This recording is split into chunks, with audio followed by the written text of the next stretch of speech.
Okay, so these are my two EasyPress machines. This is my Cricut EasyPress. This is just a regular Cricut EasyPress, and it's the 12 by 10 size. This is my HTVRONT, and then it is I think it's a 10 by 10. But I'm getting rid of this one because it no longer works properly, and I'll show you what I mean in just a second. But I do recommend this as an alternative. I had this EasyPress for about maybe 3 years, and I'm gonna show you why I'm getting rid of it. But first thing that you do notice, obviously outside of the size, this one is 12 inches wide, whereas this one is 10 inches wide. So this one is more like a square on the base, and this one is rectangular. So that's one of the big differences that you see right off the bat. As far as like the buttons and things, those are the same. So on the Cricut EasyPress, you have your power button, temperature, timer, up, down, and the go button or the start button.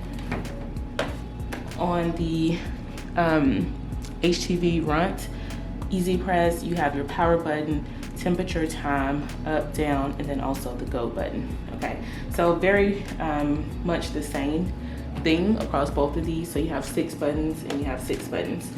Okay, now I'm gonna plug both of them into the wall.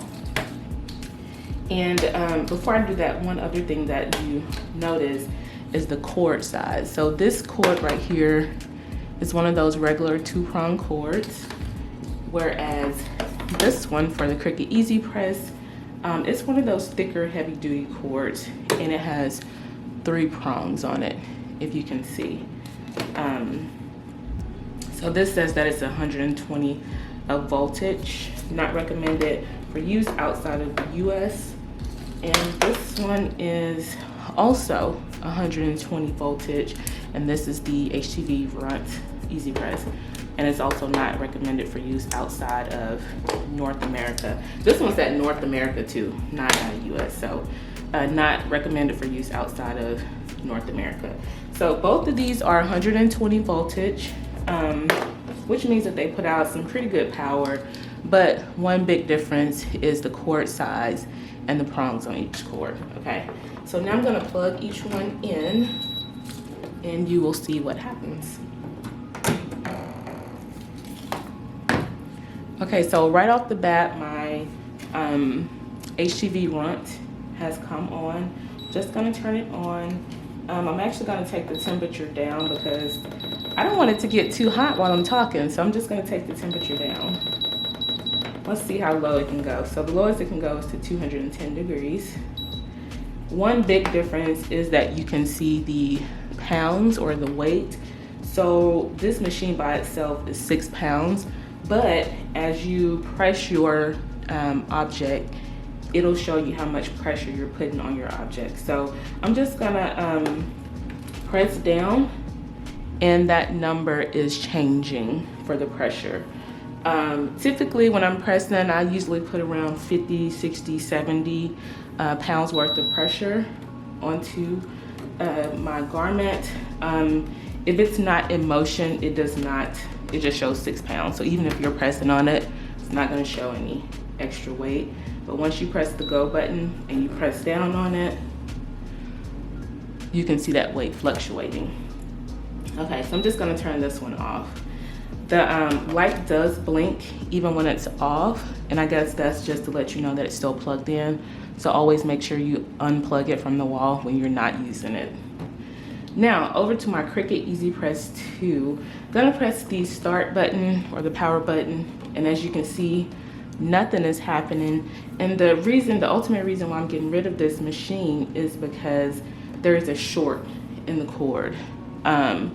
And I think it's from, folding up the cord whenever it's not in use. Whenever you receive your EasyPress machine, it's gonna come folded up anyway. You can see where those natural bends are in the cord like this.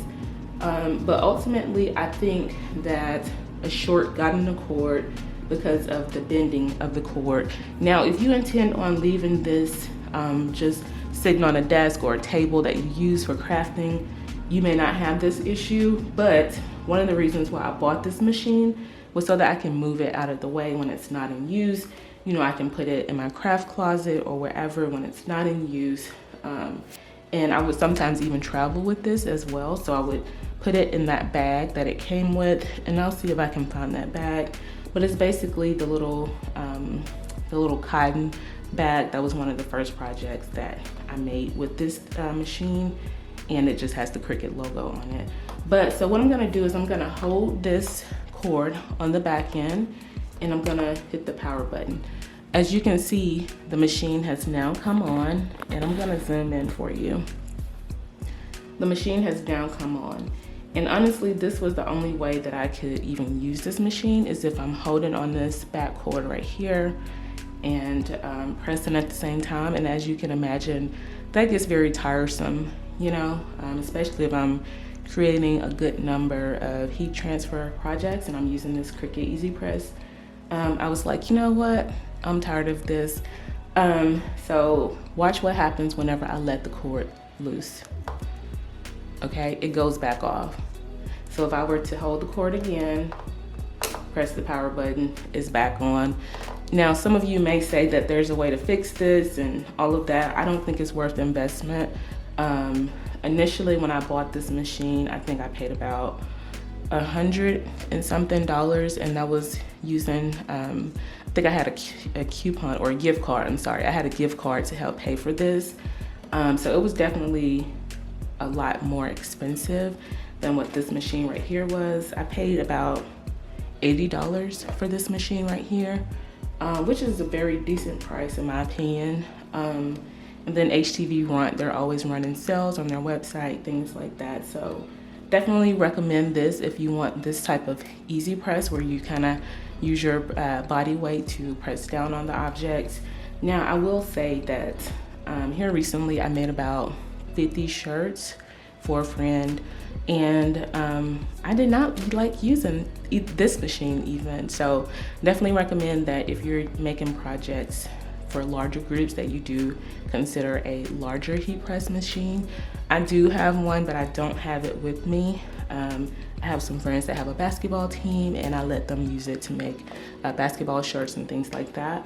But I definitely will be getting that machine back, or using that machine for sure, if I'm making large order shirts. And I usually do, but this time I just didn't feel like, you know, having to drive over and use the machine or whatever. So all that to say that I'm getting rid of this Cricut EasyPress 2 because it has a short in the cord, and I have replaced it with this HTVRONT 10x10 EasyPress or heat press. Absolutely loving this one. If you do plan on making bulk orders, I do recommend that you get one of those ones that, you know, automatically adjusts, you know, that has the open mouth, whatever. So yeah, that's the reason why I'm getting rid of this EasyPress 2. I'm gonna put it in the trash today, but I wanted to record this video first before I did that. Like I said, there's a short in the cord where I have to kind of hold on to the back side, and even if I don't hold the cord the right way, it still won't come on. So I will say that the quality of the prints for both of these, or the presses for both of these machines, is professional grade. So I've made, like I said, 50 shirts. The quality is good. I've made a number of shirts with both of these machines already, and it's professional grade pressing. It lasts just as long as if you were using any other heat press. So the quality the presses is absolutely amazing. I hope that you all enjoyed this video. Let me know what your experience has been. As you can see, it's still on right now. It'll probably go off shortly. It's not worth it. But let me know in the comments what you all thought. If you have any questions or comments, be sure to like this video and subscribe to my channel. Thanks for watching.